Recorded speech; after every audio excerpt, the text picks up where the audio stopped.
If you are attending the 2019 AMSA Convention and Exposition, Inside the Boards is going to be there. It'll be me and Chase. We'd love to meet you, connect, and say hi. So we look forward to seeing you there.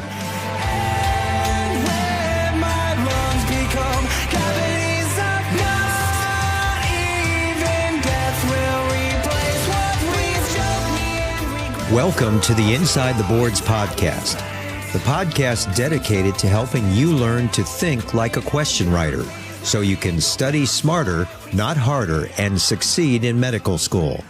And now here's your host, Patrick Beeman.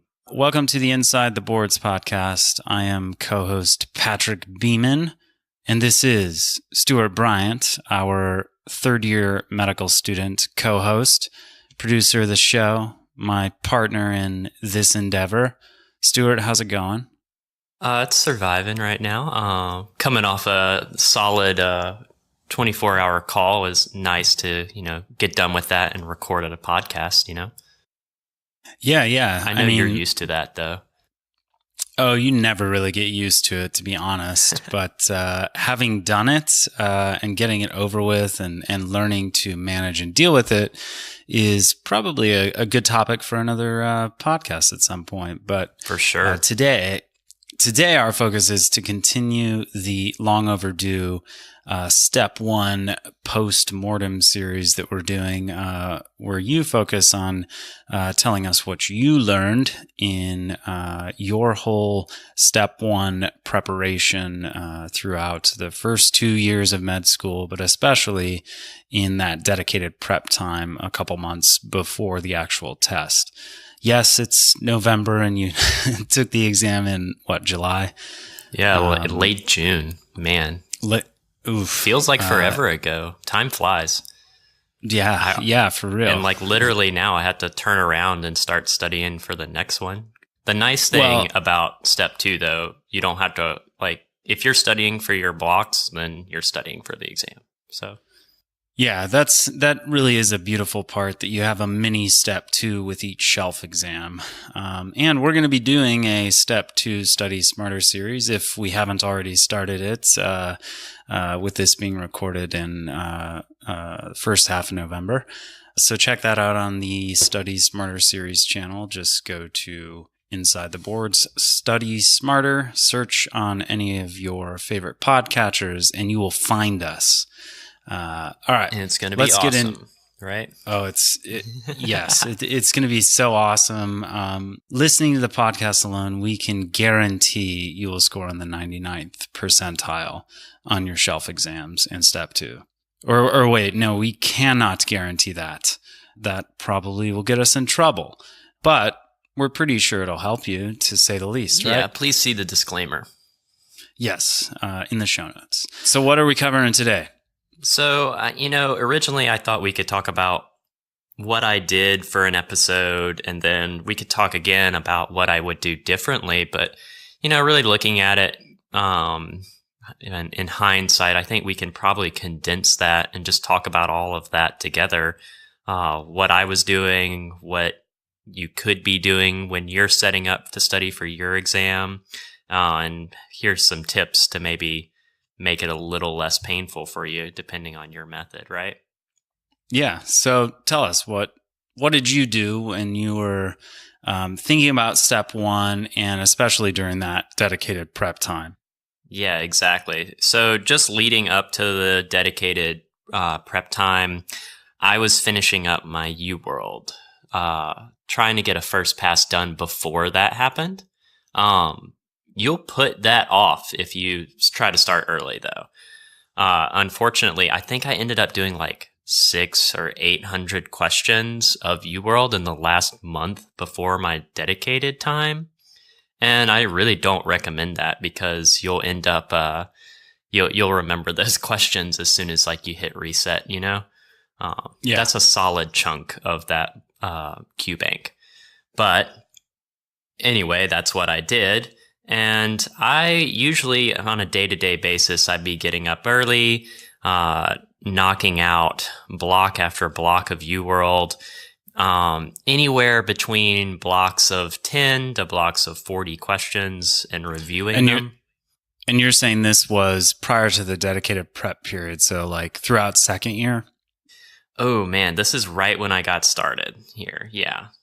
Well, let's go back then. Sure. I know you started doing like question bank sort of work basically the first month in first year, right? To some extent. But in second year, you got more serious about things. But you used it as a way to study for your preclinical coursework and in-house tests you'd be taking. Do you recommend doing that? Absolutely. And how did that look? I mean, you still have to learn your own material, right? Your courses are going to have whatever they want you to learn, but throwing in, there are a couple of resources out there that are free. You can get Access Medicine maybe through your school or like WebPath. My school had Exam Masters as well. Some of these are better than others, but finding any little bit of questions that you can do really helps put you in the mindset for when you get to the test. And I found that if I were going through all those questions, I would be, when it came time for the preclinical test for my med school, I'd be pretty prepared.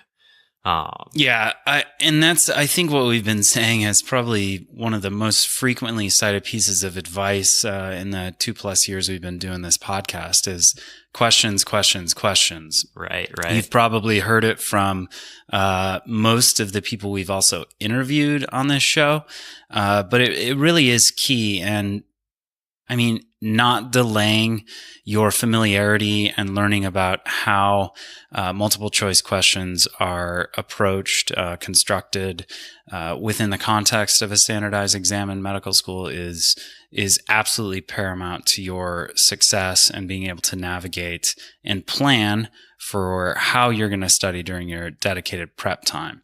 So when practically did you actually start going through UWorld? Because I think you did that one first prior to dedicated. Definitely. I think I'd say I'd started it in September-ish. I was doing probably, 5 or 10 questions here and there, not very consistently. And that's something that I would change. Now you definitely, there's 2,400 something questions in it. You got to nail those before it's time. So you're not caught doing those 600, 800 questions at the end, right? Yeah, I mean, that's an option, but you also did like 14, you pretty much went through all of the Qbanks that exist, right? I tried. I did not succeed. But you did actually go through a lot of USMLE RX and Firecracker, right? Oh, yeah. So I probably knocked out UWorld twice, RX once, and Firecracker once. Okay. And do you feel that each of those did a pretty good job of just, I guess, solving that point about learning how multiple choice questions are constructed and becoming familiar with incorporating them and their discrete learning points into your own understanding of the basic sciences that you were learning during second year? Yeah, I mean, they each had different, pros and cons. So UWorld ends up being a little bit too abstract. It's going for like these very fancy, multi-system problems and like really nailing like the one key thing that they want you to know. Is that a problem if you haven't completed your first 2 years of coursework? It can be, so what you'll do is you'll do those questions and you'll be like, this is too in depth for what I need to know, or maybe not. Some of them you'll be like, that's not going to be relevant for my test. But what will happen is if you do them on your test, you'll probably think that the questions are a little bit easier than what you've been practicing with, And there are only so many questions that teachers are really asking about certain sets of material anyway. So I think it's a good thing to do regardless. Firecracker definitely hits more of like the minutia. So like have the same vignette and change like 2 or 3 words and now it's a different answer. It'll really help catch you on that kind of problem. And then first, the RX Qbank's just great to integrate first aid. So I had a problem where I did not do a good job using first aid. I thought I would use it throughout my second year, and then I didn't. And then I told myself, you know what, I'll use it during my dedicated. And then when it got to be dedicated, I turned around and was like, well, I don't really have time to go through this anyway. And knowing that first aid is really just like a quick review of something and not like a detailed textbook in any sort, you can get away with that. There are many a times that you'll do questions in the RX Qbank and you'll go and look at the first aid page, and there would be no way you would have gotten the answer just by reading that page, Yeah. Yeah. I mean, what I would say, if practically there were two things you could do to make step one less intimidating and get through really internalizing the content that you learn in the first 2 years, it would be number one, to get a copy of first aid as soon as you can in your first year. And I guess go through and annotate that with the content that you're learning in classwork. Not detailed, but like at least look at it before, each of the tests. If you got a biochem test coming up and it covers molecular biology, go through that portion within first aid and maybe write some of your highest yield notes or your own mnemonics in the margins so that you're prompted very easily in reviewing those things, a year and a half later or whatever the time is. And then the second would be, I don't know if I'd get a Qbank necessarily the first year. I think it's a good idea. And really anything that is showing like appropriately constructed multiple choice questions for step one, if you can do like incorporate, I don't know, even just like 50 total questions from that subject in your preparation for each of your particular school-based exams, that is probably one of the best things you can do to situate what you learn in school within the context of the exam that will be your first step in getting your medical license. Right, for sure. And to like go off of that point, there are all of these very subject-based question books that you can find. Those are perfect for your coursework. If you pick up a pharmacology Q book and work through that in line with your questions or your material, like that's going to really set you up for success.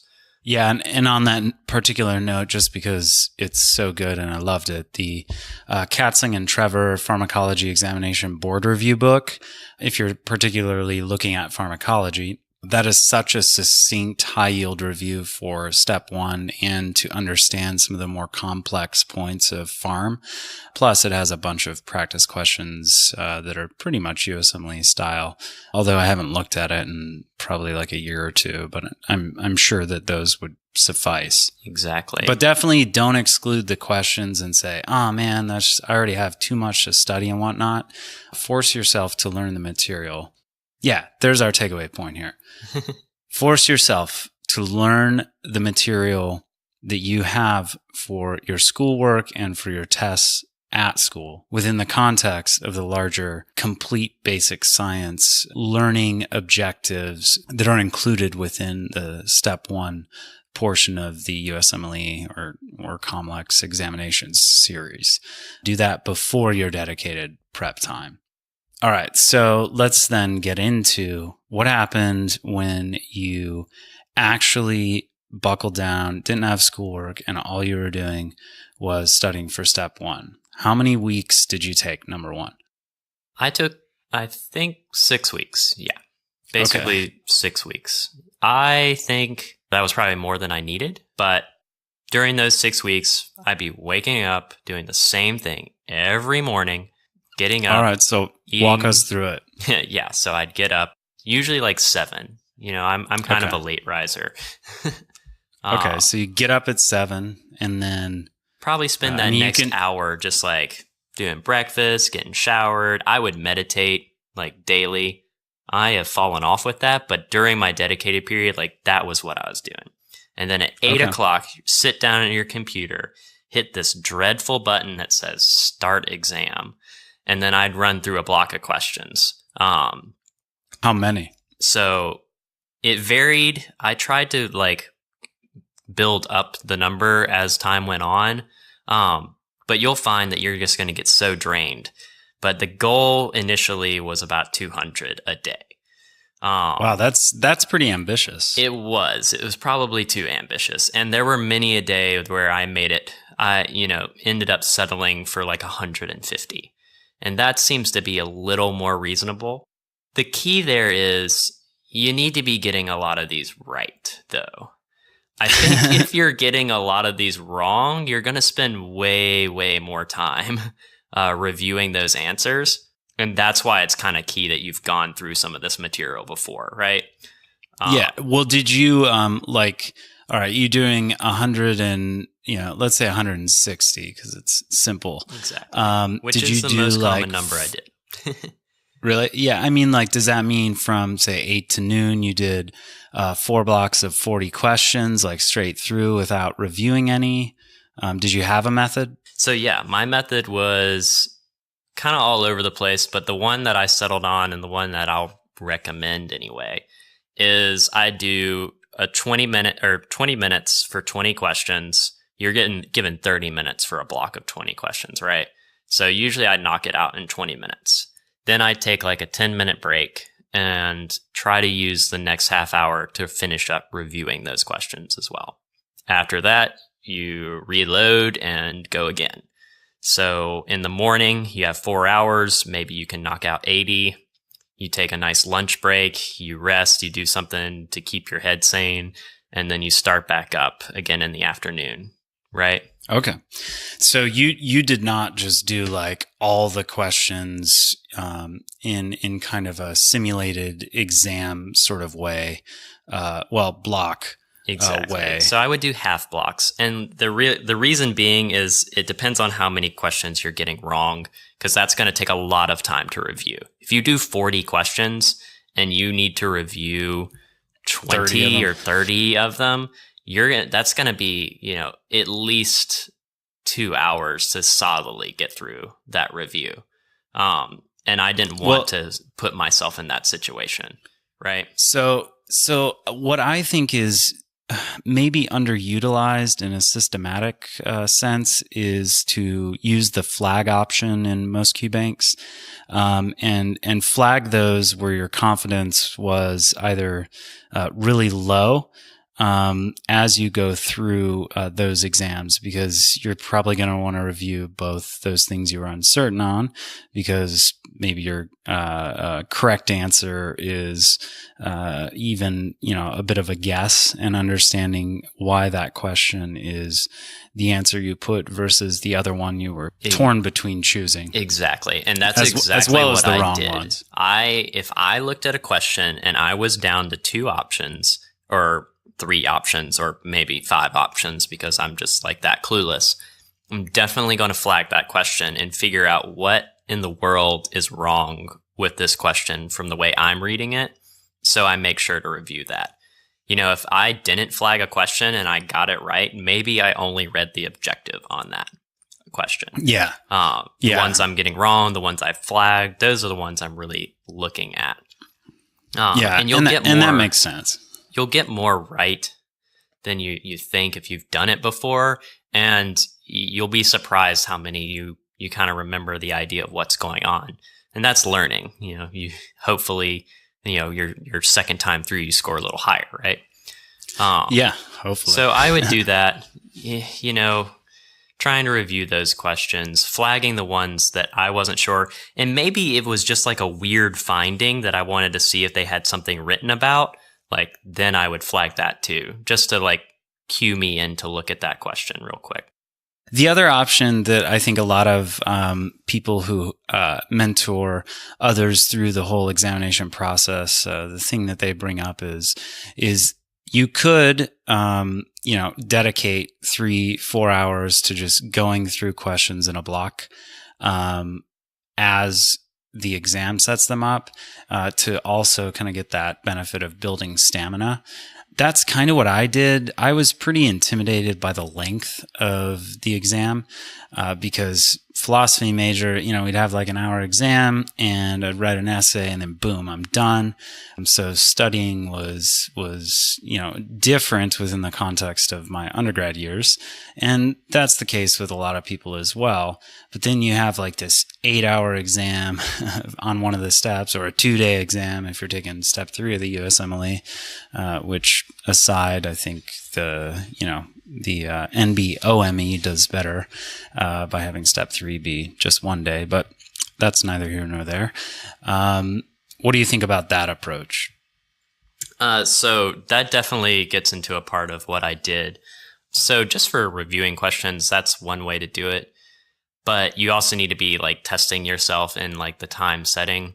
So at least once, maybe even twice weekly, I was running through like a full block of maybe 200, at least 160 questions in a test taking kind of scenario. So to where I was sitting down, not taking, breaks other than like you would for the exam, and knocking out those questions. I did all of the MBMEs. We had to do the comprehensive basic science exam. Firecracker, if you go to their dedicated test mode, they will send you like a weekly assessment of 40 questions. The RX Qbank, you can set aside maybe 160 or however many questions you want. The MBME sample exam is a good one as well. And part of my school's requirement was that I take the UWorld self-assessments 1 and 2 back together in 1 day within 2 weeks of taking the test. So that's smart. I guess their statistics say that like if you average those 2 scores, like you get a good idea of like where you're going to fall. Their standard deviation is 15 from that number. So that's actually pretty big. That's basically the standard deviation of the entire exam. So I don't know how much power there is to that. But anyway, I did that. You get through 4 hours of going through questions, reviewing the answers you got wrong or the ones you had some low confidence on, and then you took a break, right? Exactly. I'd have like a solid lunch break. I'd take my time, cook something, just kind of mess around for a bit, listen to something, watch something, whatever. So I'd have an hour for lunch, and then maybe I spent the next like 30 minutes to an hour just doing something to clear my head. And then I'd you took like an hour and a half or 2-hour break in between your morning and PM sessions? Yeah, I know. Well, no, I don't think that's necessarily bad. You just have to figure out what works for you.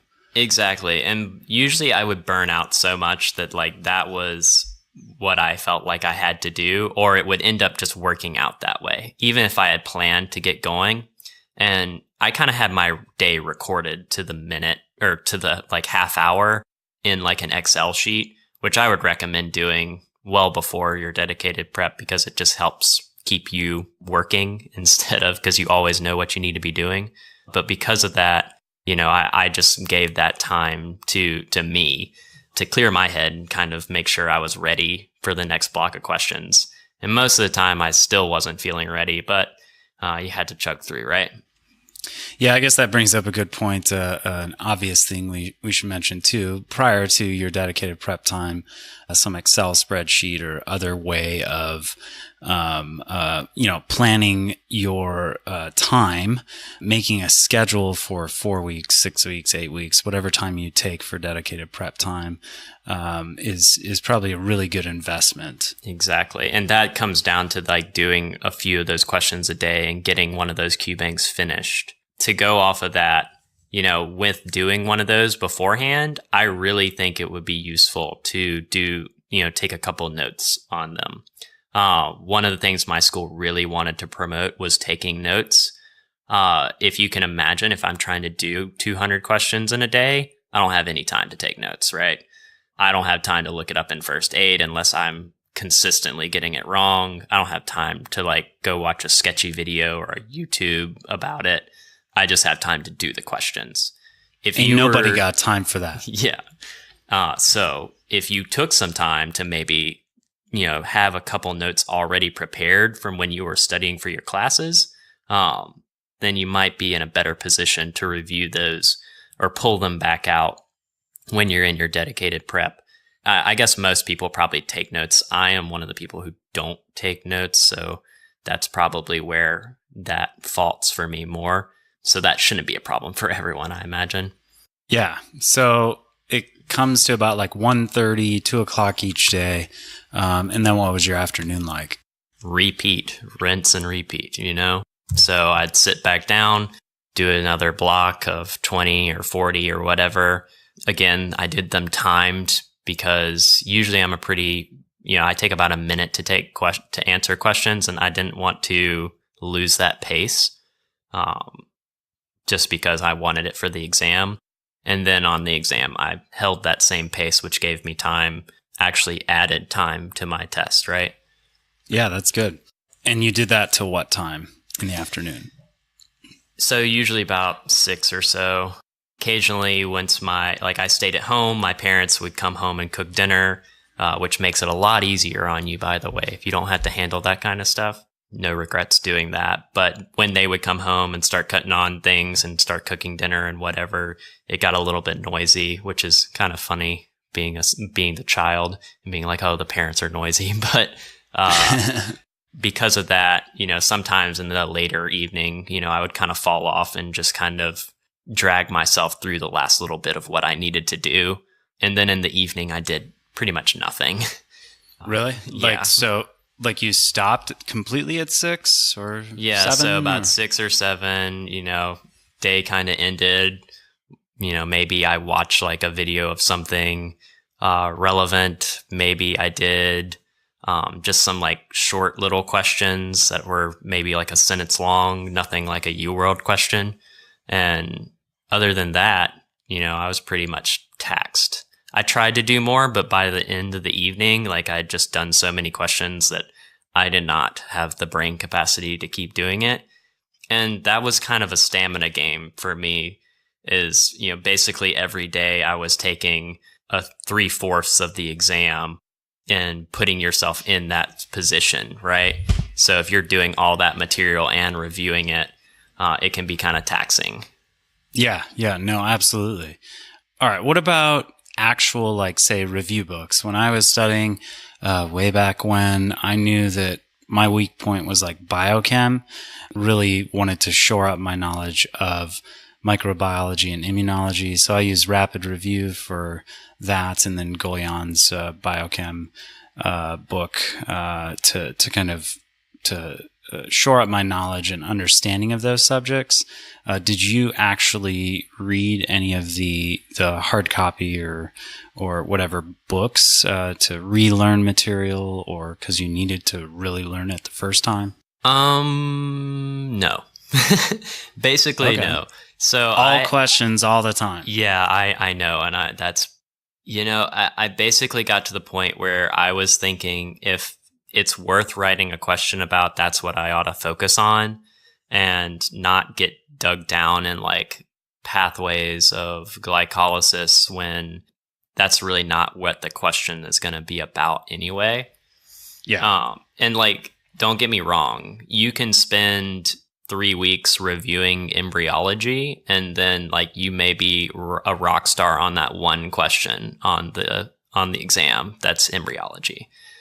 And I'm not saying it's not worth it. You'll be better for it, but you kind of have to like pick and choose your time so that you're maximizing it for this exam.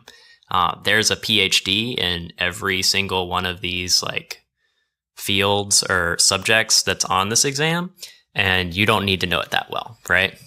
Yeah. You need to know it from like a clinical perspective and what might be important.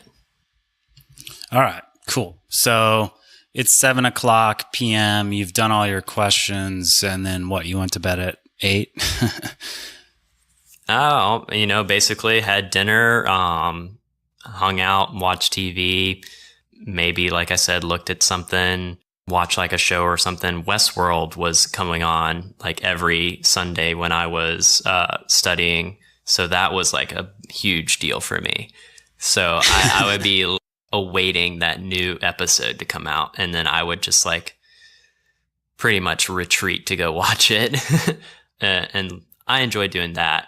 But otherwise, I probably could have binge watched another show or something in the meantime. But I wasted a lot of that time. And really, it was just because my brain was so fried. I know people recommended looking at Pathoma videos and Sketchy videos and Beyond the Boards videos and other Boards and Beyond. Boards and Beyond. See, clearly I didn't do that. But that's great if you have the mental capacity to do it. I'll challenge you with that being you're not going to have a question on the exam that requires hitting the play button and sitting back and listening. You'll have to integrate whatever is going on. So if your brain's really taxed, like to me, it's time to turn off. You're not going to get any more out of it. It's like studying at 3 a.m. for a test. Like if you're really lucky, you might get that information right on the exam, but chances are you're just going to forget it anyway or not retain it, right? Yeah. I guess the last component for this section would be define the sorts of things you did to stay in a good, healthy mindset and have some balance so that you weren't completely fried. So one, you took a break at noon. You got up at the same time every day. You defined your kind of daily study structure by, having those 4 hours of question blocks and reviewing the answers in the morning. And then, what else did you do? You meditated, any exercise? How did you treat sleep? Like things like that. What are the things you did, not studying to help your examination preparation? So sleep is a beautiful thing, and I'll focus on that for a minute because I studied sleep in college, studied like how well people learn when they're not sleeping well, and then like I can like witness and from experience like some people that I've seen just do really poorly, not necessarily because they aren't smart, but just because they're not really like focusing on something like that. They put off sleep because they want to study or something. The people that I knew who would go to bed at 4 a.m. before the 8 o'clock test in medical school, like they still like got by, but they were probably so brain fried by the time they were done with their test. I can't imagine they got all the points they could have if they had been more well rested. So I was really highly regulated with my sleep schedule. And if you can imagine, if I'm tapping out so early, I had the time and opportunity to make sure that that was well regulated for me. I had the noise machine. I had like a little like breathing exercise I would do. I'd meditate before bed as well. All those little things to just get me into the mood to fall asleep and get back up and trudge through it again. And it gets so redundant. You forget which day of the week it is. And that's part of being dedicated. But once you get through it, and yeah, it's terrible, but once you get through it, it gets a little better. So don't feel like it's the end of the world.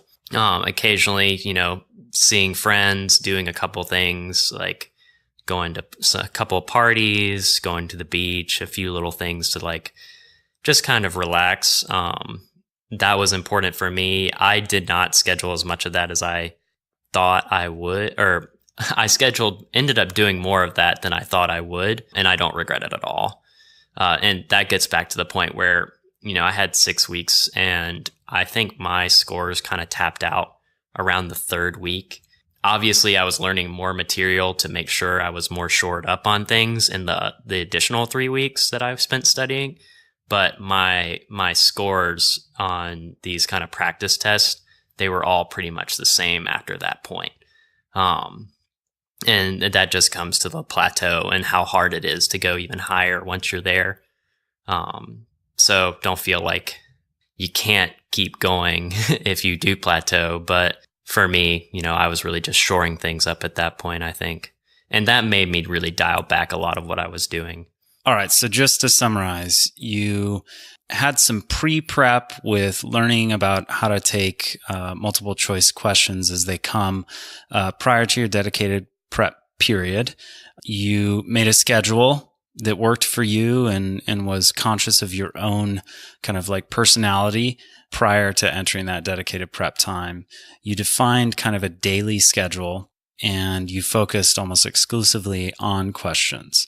So that was your, content. And as far as learning, the other extra content related things like how to have good stamina on an exam that's super long, how to pace yourself.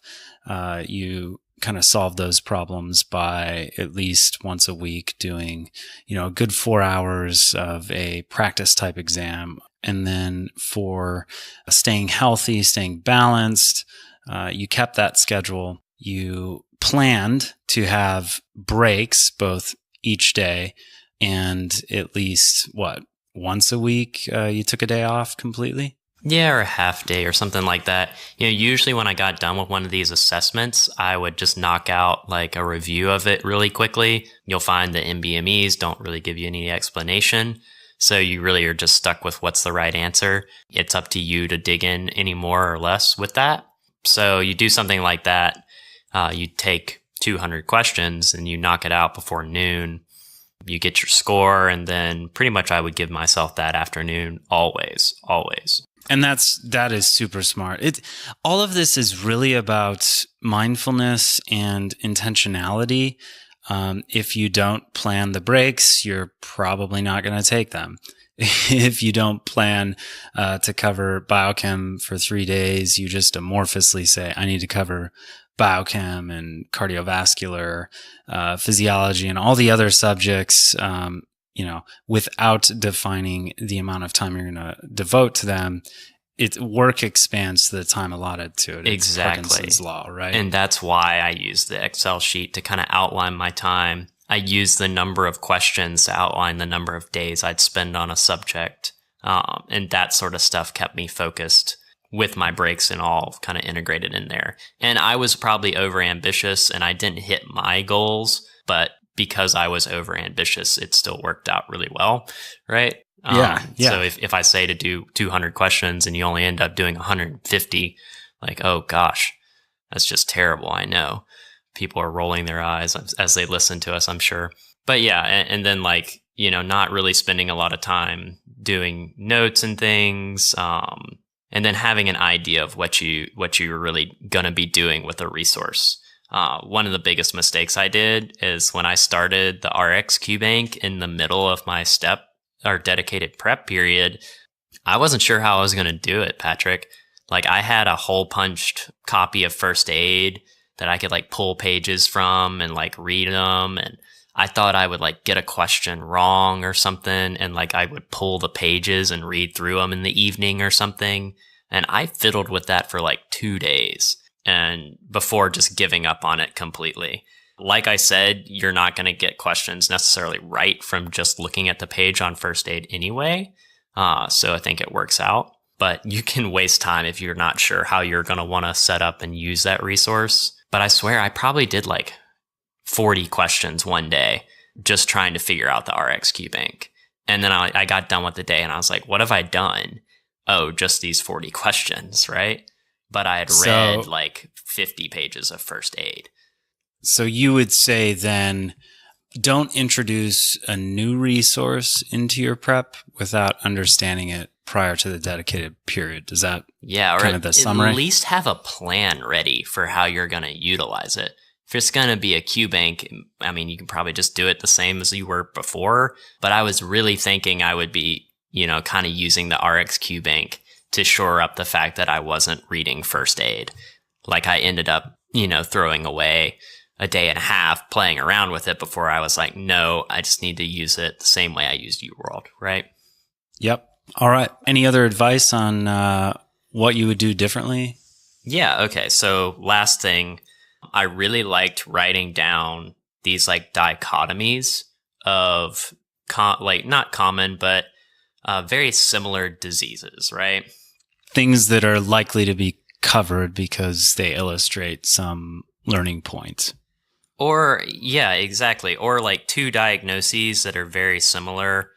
Or two things you confuse all the time. Exactly. we've all got those. and writing them out and like actually writing down what the main differences are, I think that can really help you. Again, I wouldn't waste too much time on it, but I swear I did one block of questions on like hematology, and I flipped literally every question about Burkitt lymphoma and follicular lymphoma. Like, it just kind of happened. I don't know why it happened, but in my head, those two diseases were opposite for the time I took that block of questions. I think that's pretty common too, because I can remember examples of things like that where I was like, wow, I got this perfectly wrong because I remembered it perfectly incorrectly as maybe follicular lymphoma instead of Burkitt's. Yeah, exactly. And all it took was I had the diseases correct, but I just had the names wrong on them. And I probably lost like 8 questions to that.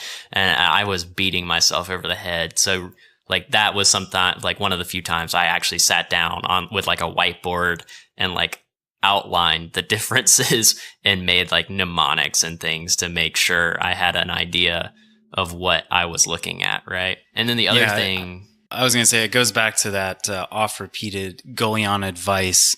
Remember one, and then the other one is the other one. Yeah, exactly. And we harp on that a lot.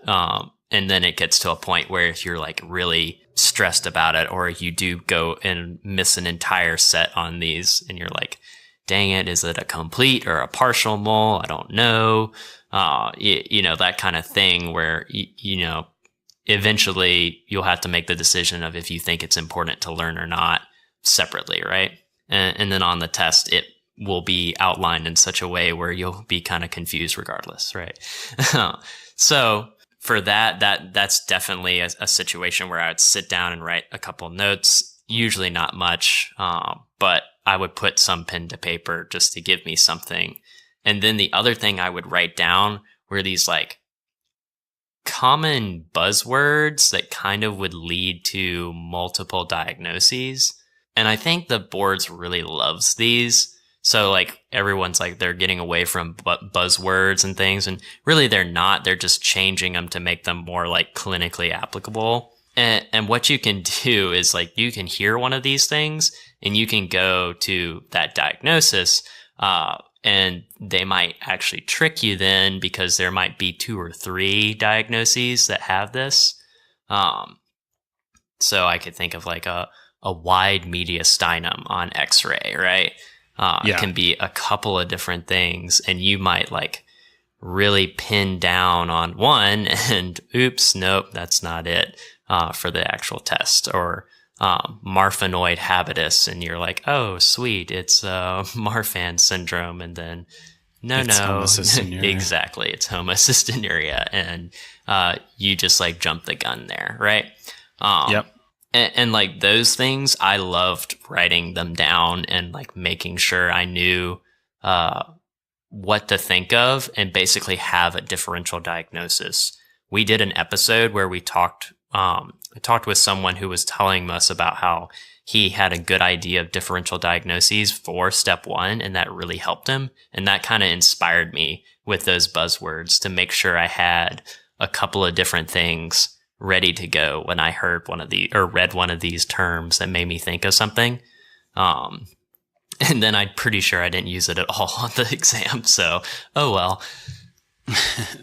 Well, I guess one thing too that's before we conclude this discussion, what about the last week? What did the last week look like? Same or different? Basically, my last week was making up some of the questions that I had missed. So, or not missed, but like not gotten around to. Like I said, I was overly ambitious. So I purposely put some makeup time in here. Looks like Monday and Tuesday that the week before my test, I did questions. Wednesday, I took a sample exam. Pretty much spent the afternoon playing video games. What video game? Probably N64 with my nephews. Nice. They're really into Super Smash Brothers. Great game. Yeah. That's not N64 though. That's like Wii Oh, the original one is in 64 though. Wow, that's hardcore. That's yeah, that's pretty cool. So, okay, let's just outline this. So, Wednesday, Thursday, and Friday, each morning I got up and took an exam. Okay. Right, 200. 200. Okay. Yeah. So, well, the sample exam was short. It was 120, and then I added like 80 firecracker questions to it just to shore it up. I took a simulation on RX. I took NBME 19, which was actually, no, I think NBME 18 was actually dead on my score, for those of you who care about that sort of thing. And then Saturday and Sunday, I did not do a daggum thing. Yeah. I printed my test confirmation. So I'd have that ready to go. All right. Well, there you have it. Stewart's experience, what he would do or what he did and what he would do differently for his USMLE Step 1 study. Stewart, did you meet the goal that you had for score? I mean, within reason, like I think my goal score kind of shot up as time went on. And then like, I think I'm one of those people who's never going to settle for something.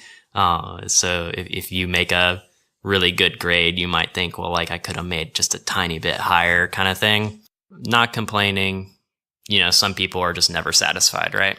Yeah, that's a lot of us in med school. But again, from the perspective of an attending who is far beyond at this point from undergraduate medical education, probably good to learn to know yourself, to learn about yourself, learn to be comfortable with meeting a goal and resting in that moment, knowing you achieved what you set out to do and not always looking for more. Some things have to be enough. And I will tell you this, in my first year, just talking with people, like I kind of made up this stupid goal that I was like, I'm going to get this on the exam. I think that would be good, right? I'll just do that. That's with like not knowing anything, right? First month of medical school. And I actually was within the variance of that score somehow. So that worked out, right? Yeah, totally. All right. Got anything else? Nope. We got some step 2 content and we've got a Qbank thing coming out. And otherwise we're rocking and rolling, right? Yep. And actually quite literally too. We are rocking and rolling. At least I am.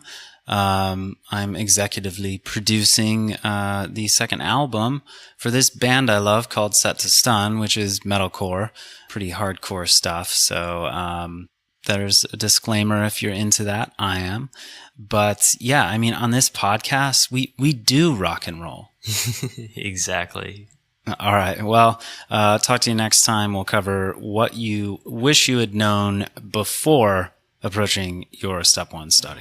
All right. Sounds good, Patrick. Thanks. Today's music is thanks to Matt Tiber from The Bunny the Bear, who also edited this episode of the Inside the Boards podcast. I probably should have put this song into an episode on pulmonology because of the line, "When my lungs become cavities of dust, not even death will replace what we've lost." It would have been a really good memory anchor for tuberculosis or aspergillus infection because both have cavitary lesions on a chest x-ray. At any rate, this track is Secondhand Smoke off the Bunny the Bear's 2017 album, The Way We Rust. Listen wherever you stream music.